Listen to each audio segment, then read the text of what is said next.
نحمده ونصلي على رسوله الكريم اما بعد رب اشرح لي صدري ويسر لي امري واحلل عقدة من لساني يفقهوا قولي۔ دینی رہنمائی کی مجلس نمبر 309 میں سبھی سامعین کی خدمت میں السلام علیکم ورحمۃ اللہ وبرکاتہ عرض ہے۔ آج کی مجلس کا پہلا سوال یہ ہے کہ ایک صاحب نے بیان کیا کہ جہنم میں ایک وادی ہے جس کا نام لملم ہے اور اس میں سانپ رہتے ہیں اور ہر سانپ اونٹ جیسا موٹا ہے اور اتنا موٹا ہے کہ 1 ماہ کے سفر کے برابر اس کی لمبائی ہے، اور وہ بے نمازی کو ڈسے گا اور اس کا زہر 70 سال تک نمازی کے جسم میں جوش مارتا رہے گا۔ تو ہمارا سوال یہ ہے کہ اس طرح کی کوئی روایت اگر حدیث میں موجود ہو تو اس کا حوالہ ذکر فرمائیں۔ جواباً عرض ہے کہ تلاش کے باوجود اس تفصیل کے ساتھ کوئی روایت دستیاب نہیں ہوئی ہے، البتہ ایک روایت ملی ہے البدایہ والنہایہ میں، جس کے الفاظ یہ ہیں کہ ان فی جہنم لوادیا یقال له لملم ان اودیۃ جہنم لتستعیذ باللہ من حرہ۔ صرف اتنا ٹکڑا ہے، یعنی جہنم میں ایک وادی ہے جس کا نام لملم ہے، اور یہ اتنی زیادہ گرم ہے کہ جہنم کی دیگر وادیاں اللہ سے پناہ چاہتی ہیں لملم کی وادی کی گرمی سے۔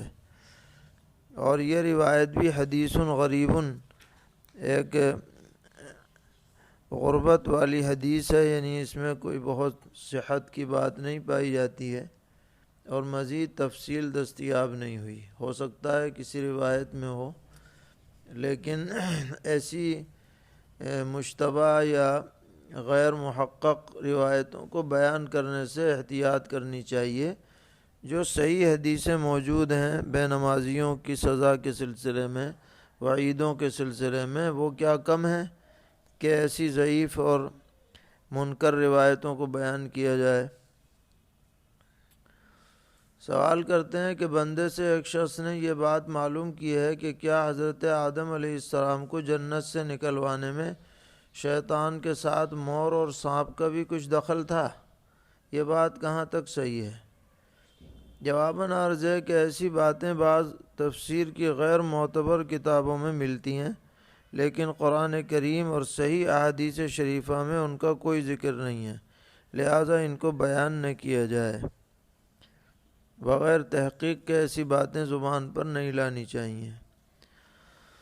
سوال کرتے ہیں کہ اگر تلاوت کرتے ہوئے اذان ہونے لگے تو تلاوت روک کر جواب دینا چاہیے یا تلاوت کرتے رہیں؟ جواباً عرض ہے کہ دونوں باتوں کی گنجائش ہے، یعنی چاہے تو روک کر کے اذان کا جواب دیں، یہ زیادہ بہتر ہے، اور اگر تلاوت ہی کرتے رہیں مسجد میں موجود ہیں تو بھی کوئی حرج نہیں ہے۔ اور ایسا بھی کر سکتے ہیں کہ شروع میں تلاوت کرتے رہیں، جب اذان ختم ہونے لگے تو تلاوت روک کر پوری اذان کا جواب دے دیں۔ سوال ہے کہ اگر کوئی امام صاحب قرأت اس طرح کریں کہ مسومۃ عند ربک للمسرفین کی جگہ للمسلمین پڑھ دیں تو نماز صحیح ہوئی کہ نہیں ہوئی؟ جواباً عرض ہے کہ اس صورت میں معنی بہت زیادہ بدل گئے، لہذا نماز فاسد ہو جائے گی، اور اگر وقت باقی ہے تو اسے دہرانا چاہیے۔ پوچھتے ہیں نماز میں امام صاحب نے یستخفون من الناس کے بجائے یستخفون من اللہ پڑھ دیا تو نماز کا کیا حکم ہے؟ اس صورت میں بھی معنی بالکل بدل گئے، لہذا نماز واجب الاعادہ ہوگی۔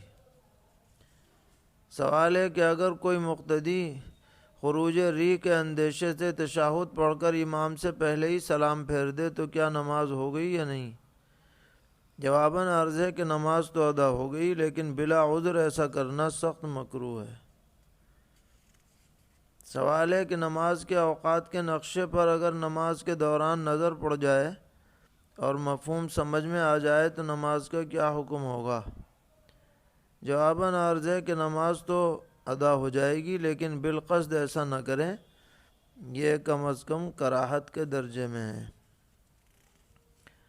پوچھتے ہیں آج کل مساجد میں اوقات نماز والی گھڑیاں عام طور پر لگی رہتی ہیں اور اگلی صف کے بالکل سامنے مغربی دیوار پر رہتی ہیں، جس پر دوران نماز نمازیوں کی نگاہ بھی پڑ سکتی ہے، تو اس طرح گھڑی لگانا درست ہے یا نہیں؟ جواباً عرض ہے کہ نماز کے آگے اس طرح گھڑی لگانا کہ نمازیوں کی نگاہ اس پر نماز کے دوران پڑتی رہے، یہ مکروہ ہے، کیونکہ اس سے دھیان بٹتا ہے۔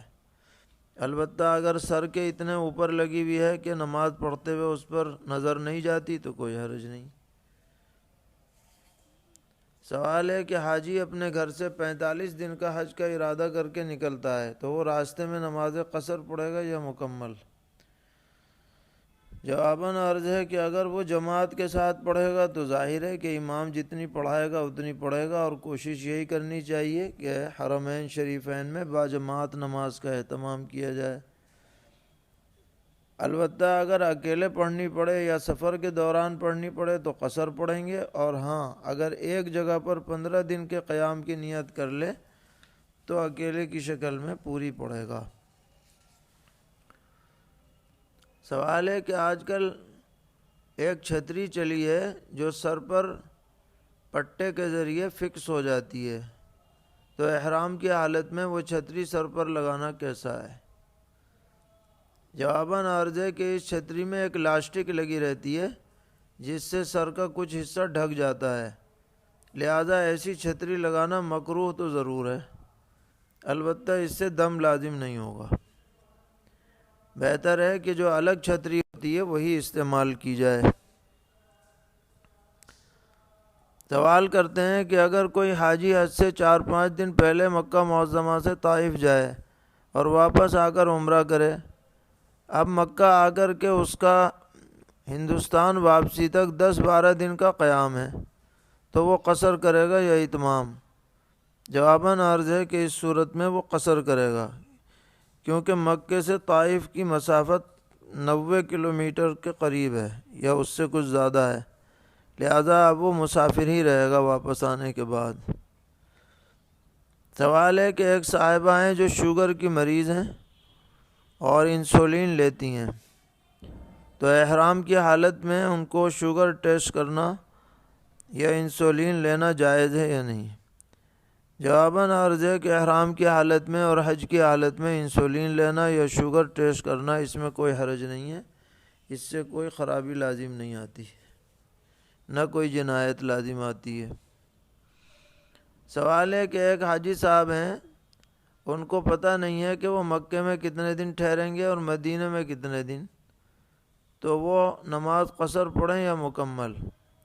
جواباً عرض ہے امام کے ساتھ ہے تو مکمل پڑھیں گے، اور اکیلے پڑھیں گے تو قصر کریں گے، کیونکہ قیام کا ان کا پختہ ارادہ نہیں ہے، انہیں پتہ بھی نہیں ہے۔ سوال ہے کہ میں سرکاری ملازمت سے سبکدوش ہوا ہوں اور مجھے اتنی رقم ملی ہے کہ میں حج کر سکتا ہوں، مگر معاملہ یہ ہے کہ اگر میں نے حج میں وہ رقم لگا دی تو آئندہ گزر بسر میں تنگی ہو سکتی ہے، تو مجھ پر حج فرض ہے یا نہیں؟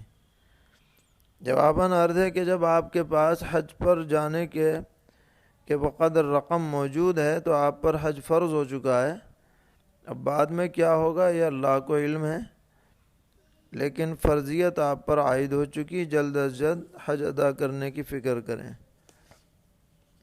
پوچھتے ہیں کیا رمی کی کنکریوں کو پانی سے دھونا غیر شرعی ہے؟ جواباً عرض ہے کہ کنکری اگر پاک ہو تو دھونے کی کوئی ضرورت نہیں، لیکن اگر ناپاک ہو یا ناپاکی کا شبہ ہو تو دھو لینا چاہیے، باقی یہ کوئی ضروری نہیں ہے۔ پوچھتے ہیں ایک کٹوری تیل کے بدلے 2 کٹوری کا تبادلہ ہو سکتا ہے یا نہیں، جیسا کہ پڑوسیوں کے درمیان لین دین چلتا رہتا ہے؟ جواباً عرض ہے کہ باقاعدہ کمی بیشی کے ساتھ لین دین نہیں ہونا چاہیے، کوشش ہونی چاہیے برابری سرابری کے ساتھ ہو، تو اس کی گنجائش ہے عرف کی وجہ سے۔ سوال کر رہے ہیں بینک میں ریکوری کی ملازمت کرنا کیسا ہے؟ جواباً عرض ہے کہ ریکوری میں عموماً سودی رقم وصول کرنا لازم آتا ہے، اس لیے یہ ملازمت ممنوع ہے، اسے جلد از جلد چھوڑ دینا چاہیے، حلال ذریعہ معاش اختیار کرنا چاہیے۔ سوال ہے کہ الیکشن میں امیدوار سے ووٹرز کہتے ہیں کہ مسجد میں پیسے دو گے تو تم کو ووٹ دیں گے، تو امیدوار مجبور ہو کر پیسے دیتا ہے، تو اس طرح پیسے لینا جائز ہے یا نہیں؟ اسی طرح ووٹرز کا امیدوار کے گھر کھانا کھانا کیسا ہے، یا اس سے پیسہ لینا کیسا ہے ووٹ کے بدلے میں؟ جواباً عرض ہے کہ ووٹ کے لیے مسجد میں یا اپنی ذات کے لیے کسی قسم کا لین دین درست نہیں ہے، یہ سب رشوت میں داخل ہے، ہرگز نہیں لینا چاہیے۔